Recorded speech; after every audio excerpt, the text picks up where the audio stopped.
Bienvenidos al podcast Errante. Hoy estaremos finalizando con la fundamentación teórica de las disidencias sexuales. Evidentemente, estos programas han sido solo un abrebocas. Al final del podcast de hoy les dejaré recomendaciones por si quieren continuar profundizando sobre este tema. Mi idea ha sido brindarles de algún modo algunas bases para sus propias búsquedas, para que ustedes mismos se inquieten por este tema que es bastante profundo e interesante. Yo soy Sebastián Castañeda Palacios y estoy encantado, feliz de estar una vez más con todos ustedes. Antes de que iniciemos con el podcast, quiero recordarte, amigo o amiga, que si te gusta mi forma de hablar la filosofía y de pensar la vida, puedes seguirme en mis redes sociales como @optimistatrágico y así estar al tanto de todos mis proyectos educativos. Ahora sí, empecemos.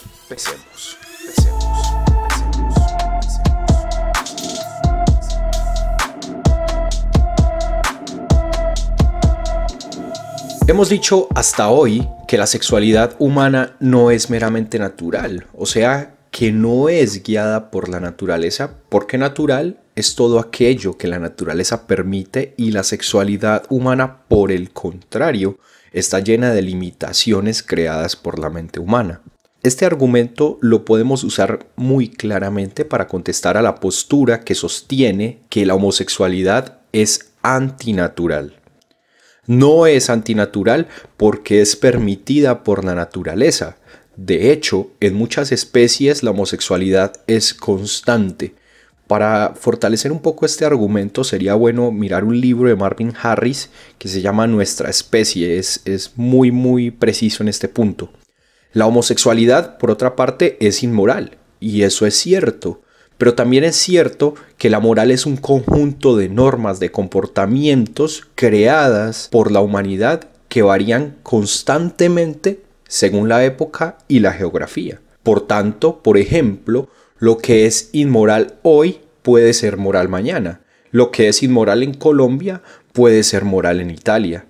También hemos dicho hasta ahora en los podcasts anteriores que la sexualidad es una tecnología, es decir, una creación humana a partir de una condición biológica que se transforma según unos fines. Y esto puede quedar mucho más claro si lo explico de algún modo como acabo de explicar la moral. Miremos.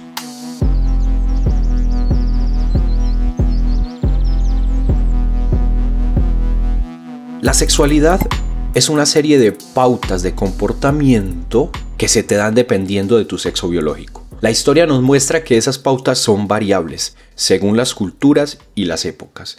Es decir, la sexualidad es variable porque no es biológica sino tecnológica. Las leyes de la naturaleza son estáticas y absolutas. Las leyes morales humanas son variables y relativas a la cultura. El agua líquida mojará siempre, obvio. Pero la homosexualidad ha sido y será bien o mal vista dependiendo de la época. Por eso, este es un fundamento LGTB, porque si la sexualidad es una tecnología, entonces la forma actual en que se da, o sea, la heteronormatividad, puede variar, puede cambiar. Y yo sé que suena bien raro ese término heteronormatividad, pero eso tiene que ver con la distinción sexo-género que vamos a tratar de aclarar el día de hoy.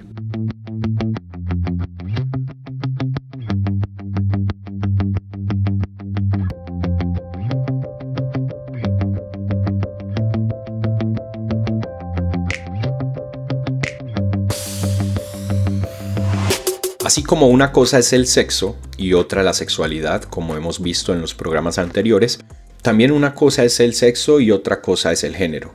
Usualmente no distinguimos estas dos palabras y se nos han hecho ver como que es natural que estén unidas. Pero es bien importante entender que son dos cosas diferentes. Miremos, antes sosteníamos que el sexo es la determinación biológica del cuerpo, es decir, que hayas nacido macho o hembra, cosa que sucede la mayoría de las veces con unas muy pocas excepciones donde tal distinción no es clara.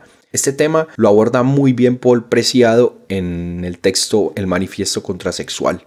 Pero entonces, para el caso de diferenciar sexo y género, mantendremos que el sexo es esa determinación que se le da al cuerpo biológico. El género es la norma de comportamiento que se le impone a ese cuerpo. Entonces, el sexo es la determinación que se le da al cuerpo biológico y el género es la norma de comportamiento que se le impone a ese cuerpo biológico.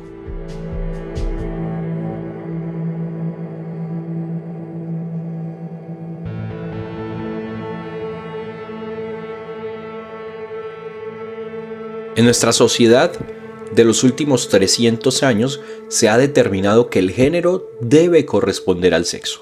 Sí, este no es un invento que haya existido durante toda la historia humana, no. Se ha enfatizado durante los últimos 300 años. O sea, como existen dos tipos definidos y comunes de sexo, que son macho y hembra, entonces deben existir dos géneros que son hombre y mujer. A eso se le ha puesto como lo normal. Todo lo que se salga de eso es anormal y debe ser perseguido y censurado con mayor o menor intensidad según la cultura específica. Pero como hemos visto, esto es algo que puede variar y que de hecho suele cambiar.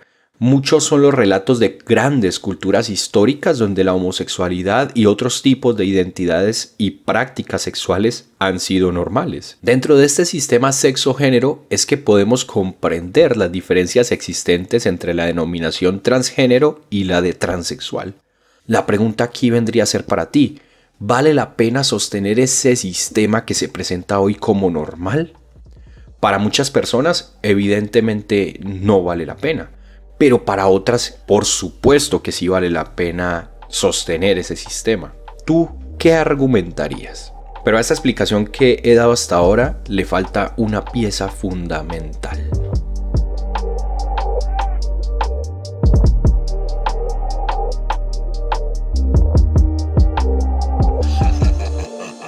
El sistema de control sexo-género, que es el que acabé de mencionar, triunfa cuando alcanza dos metas.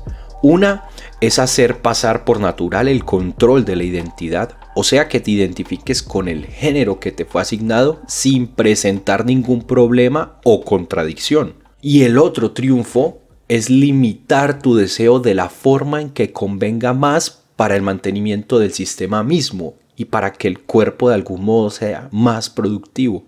Es decir, si el sistema sexo-género defiende la existencia de dos géneros basados en la reproducción, entonces lo conveniente es limitar el deseo de tal forma que se mantenga el control. Y como ya sabemos, esto significa que un sexo-género debe desear al contrario, o sea que una mujer debe desear un hombre y viceversa. A este sistema de control de la identidad y del deseo se le llama heteronormatividad. Piensa que biológicamente nada te impide desear una persona de tu mismo género. Es más, biológicamente nada te impide cualquier tipo de aproximación sexual. Sin embargo, la moral sexual que te ha sido impuesta desde la primera infancia te lleva a que en la mayoría de los casos ni siquiera se te despierte ese deseo. Evidentemente, las personas LGTB son quienes han transgredido esta normatividad sexual y se han constituido en disidencias sexuales tanto en la identidad como en el deseo, que en últimas también hace parte de la identidad. Por eso a cualquiera de estas denominaciones se le suele llamar identidad sexual. Entonces, son cosas diferentes el sexo y el género. Y una vez se establece una relación entre ambos, se impone un condicionamiento al deseo que hace que sientas mayor inclinación hacia un lado que hacia otro de la balanza. Pero recordemos que el punto importante de todo esto que hemos hablado hasta hoy es que eso puede ser variable, que no es natural y que no es una cosa inmutable. Por el contrario, como es una tecnología, puede cambiar.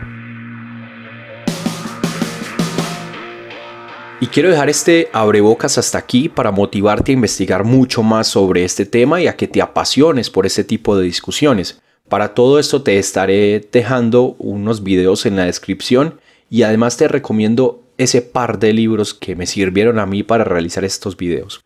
El primero de ellos es El Manifiesto Contrasexual de Paul Preciado, se puede encontrar fácilmente en la red, y el segundo es El género en disputa de Judith Butler, un texto fundamental en la teoría feminista, pero que también evidentemente nos sirve para este tema que estamos trabajando.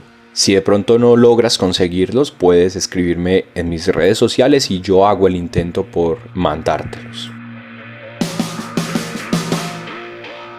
Hasta aquí el programa de hoy y espero que te haya parecido interesante y haya sido, aunque sea un poco entretenido, y te haya ayudado a entender mejor este tema que es bien complicado. Te agradezco que me hayas prestado tu atención y espero haberla devuelto con sus respectivos intereses. No olvides suscribirte y dejarme un like. Pásale este programa a algún amigo inquieto por saber y por dialogar sobre el saber. Si quieres sugerirme algún tema a tratar, puedes escribirme a mis redes sociales. Ahí estaré para darte gusto.